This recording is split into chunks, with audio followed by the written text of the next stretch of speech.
ವೇಗವಾಗಿ ನಾವು ವೇಗವಾಗಿ ಚಲಿಸಬೇಕು. ಬೆಂಕಿ ಹಬ್ತಿದೆ. ನನ್ ಮಗ ಎಲ್ಲಿದ್ದಾನೆ? ಅವನನ್ನ ಯಾರಾದ್ರೂ ನೋಡಿದ್ದೀರಾ? ಈ ವಿಡಿಯೋ ನೋಡುವಾಗ ನಿಮಗೆ ಕೋಪ ಬರಬಹುದು, ಅತೀವ ದುಃಖವಾಗಬಹುದು, ಅಥವಾ ಒಂದು ರೀತಿಯ ಅಸಹಾಯಕತೆ ಕಾಡಬಹುದು. ಆದರೆ ಸ್ಕಿಪ್ ಮಾಡುವ ಮೊದಲು ಒಂದು ಪ್ರಶ್ನೆ ಕೇಳಿಕೊಳ್ಳಿ. ನಮ್ಮ ಸುತ್ತಲೂ ಆವರಿಸಿರುವ ಈ ಮೌನ, ಅದು ಶಾಂತಿಯ ಸಂಕೇತವಾ ಅಥವಾ ಬೆಳೆಯುತ್ತಿರುವ ಮಹಾಯುದ್ಧದ ಮುನ್ಸೂಚನೆಯ? ನೆರೆಮನೆ ಬಂದಾಗ ಮೌನ ತಾಳದಿರು ನೀನು, ಬೆಂಕಿಯ ಜ್ವಾಲೆ ನಿನ್ನ ಮನೆಗೂ ಬರಬಹುದು ಜಾಣ. ಇಂದು ಅವರ ಸರದಿ, ನಾಳೆ ನಿನ್ನದಾಗದಿರಲಿ. ಒಗ್ಗಟ್ಟಿನ ಮಂತ್ರವೊಂದೇ ಭಾರತವ ಉಳಿಸಲಿ. ನಮಸ್ಕಾರ ಸ್ನೇಹಿತರೆ, ಕಥೆಯಲ್ಲದ ರಿಯಾಲಿಟಿ ಯೂಟ್ಯೂಬ್ ಚಾನಲ್ಗೆ ಸ್ವಾಗತ. ನಮ್ಮ ನೆರೆಮನೆ ಬಾಂಗ್ಲಾದೇಶದಲ್ಲಿ ಹೊತ್ತುಕೊಂಡಿರುವ ಬೆಂಕಿ ಭಾರತಕ್ಕೆ ನೀಡುತ್ತಿರುವ ಎಚ್ಚರಿಕೆ ಏನು? ಇಂದಿನ ವಿಡಿಯೋದಲ್ಲಿ ನಾವು ಇದರ ಸಂಪೂರ್ಣ ರಹಸ್ಯವನ್ನು ಬಿಚ್ಚಿಡುತ್ತಿದ್ದೇವೆ. ಸರ್ಕಾರಗಳು ಬದಲಾಗಬಹುದು, ಅಧಿಕಾರ ಹಸ್ತಾಂತರವಾಗಬಹುದು, ಆದರೆ ಅದರ ಅಂತಿಮ ಬೆಲೆ ಕಟ್ಟುವವರು ನಮ್ಮಂತಹ ಸಾಮಾನ್ಯ ಜನರು ಮಾತ್ರ.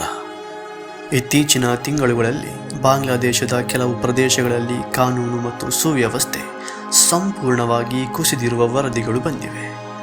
ಅಲ್ಪಸಂಖ್ಯಾತ ಹಿಂದೂ ಸಮುದಾಯದ ಮೇಲೆ ನಡೆಯುತ್ತಿರುವ ಹಲ್ಲೆಗಳು, ಮನೆಗಳ ಮೇಲೆ ದಾಳಿ ಮತ್ತು ಜೀವ ಉಳಿಸಿಕೊಳ್ಳಲು ತಮ್ಮದೇ ನೆಲವನ್ನು ಬಿಟ್ಟು ಓಡಬೇಕಾದ ಅನಿವಾರ್ಯತೆ. ಇದು ಕೇವಲ ರಾಜಕೀಯ ಸುದ್ದಿಗಳಲ್ಲ, ಇವು ನಮ್ಮ ಕಾಲದ ಕರಾಳ ಮಾನವೀಯ ವಾಸ್ತವಗಳು. ಬಾಂಗ್ಲಾದೇಶದ ಈ ಬಿಕ್ಕಟ್ಟು ಪ್ರತಿಯೊಬ್ಬ ಭಾರತೀಯನಿಗೂ ಒಂದು ದೊಡ್ಡ ಎಚ್ಚರಿಕೆ. ನಾವು ಕಲಿಯಬೇಕಾದ 3 ಕರಾಳ ಪಾಠಗಳು ಇಲ್ಲಿವೆ. ಬಾಂಗ್ಲಾದೇಶದಲ್ಲಿ ನಡೆದಂತೆ ಆಂತರಿಕ ಅಸ್ಥಿರತೆಯನ್ನು ಬಳಸಿ ವಿದೇಶಿ ಶಕ್ತಿಗಳು ದೇಶದ ಒಳಗೆ ನುಸುಳುತ್ತಿವೆ. ಭಾರತದ ಗಡಿ ಭಾಗಗಳಲ್ಲಿ ನಡೆಯುತ್ತಿರುವ ಜನಸಂಖ್ಯಾ ಬದಲಾವಣೆ ಮತ್ತು ನುಸುಳುವಿಕೆಯನ್ನು ನಾವು ನಿರ್ಲಕ್ಷಿಸಿದರೆ ಶತ್ರು ಸದ್ದಿಲ್ಲದೆ ನಮ್ಮ ಮನೆಯೊಳಗೆ ಇರುತ್ತಾನೆ. ಇಂದು ಯುದ್ಧಗಳು ಶಸ್ತ್ರಾಸ್ತ್ರಗಳಿಂದಲ್ಲ, ಸುಳ್ಳು ಸುದ್ದಿಗಳ ಮೂಲಕವೇ ನಡೆಯುತ್ತದೆ. ಬಾಂಗ್ಲಾದೇಶದಲ್ಲಿ ಅಲ್ಪಸಂಖ್ಯಾತರ ವಿರುದ್ಧ ದ್ವೇಷ ಹರಡಲು ಬಳಸಿದ ಅದೇ ಸೈಬರ್ ಟೂಲ್ ಕಿಟ್ ಇಂದು ಭಾರತದ ವಿರುದ್ಧವೂ ಬಳಕೆಯಾಗುತ್ತಿದೆ. ನಮಗೆ ತಿಳಿಯದಂತೆ ನಮ್ಮಲ್ಲಿ ದ್ವೇಷ ಬಿತ್ತುವ ಸಂಚಿನ ಬಗ್ಗೆ ಎಚ್ಚರವಿರಲಿ. ಇತಿಹಾಸ ಹೇಳುತ್ತದೆ, ಯಾವ ಸಮುದಾಯ ತನ್ನ ರಕ್ಷಣೆಗಾಗಿ ಸಂಘಟಿತವಾಗದೆ ಮೌನವಾಗಿರುತ್ತದೋ ಆ ಸಮುದಾಯದ ಅಸ್ತಿತ್ವವೇ ನಾಶವಾಗುತ್ತದೆ. ಇಂದು ಅಲ್ಲಿ ನಡೆಯುತ್ತಿರುವುದು ನಾಳೆ ನಮ್ಮಲ್ಲೂ ನಡೆಯಬಾರದು ಎಂದರೆ ನಾವು ಎಚ್ಚೆತ್ತುಕೊಳ್ಳಲೇಬೇಕು. ಅಂತಿಮವಾಗಿ ನಾವು ಕಲಿಯಬೇಕಾದ ಅತಿ ದೊಡ್ಡ ಮಂತ್ರ ಒಗ್ಗಟ್ಟು.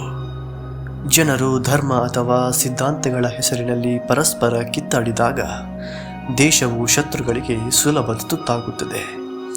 ನಾವು ಮೊದಲು ಭಾರತೀಯರಾಗಿ ಒಂದಾಗದಿದ್ದರೆ ಅಸ್ಥಿರತೆಯ ಬೆಂಕಿ ಗಡಿಯಲ್ಲಿ ನಿಲ್ಲುವುದಿಲ್ಲ.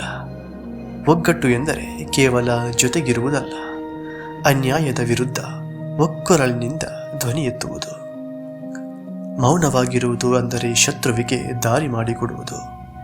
ಈ ಮೌನ ಮುರಿಯೋಣ. ದೇಶದ ಹಿತಕ್ಕಾಗಿ ಎಚ್ಚರಗೊಳ್ಳೋಣ. ಪಕ್ಕದ ಮನೆಯ ಬೆಂಕಿಯನ್ನು ನಿರ್ಲಕ್ಷಿಸಿದವರು ಯಾರೂ ಇತಿಹಾಸದಲ್ಲಿ ಸುಖವಾಗಿ ಬಾಳಿಲ್ಲ. ಎಚ್ಚರವಿರಲಿ ಭಾರತೀಯನೇ, ಇದು ಕಥೆಯಲ್ಲ, ರಿಯಾಲಿಟಿ.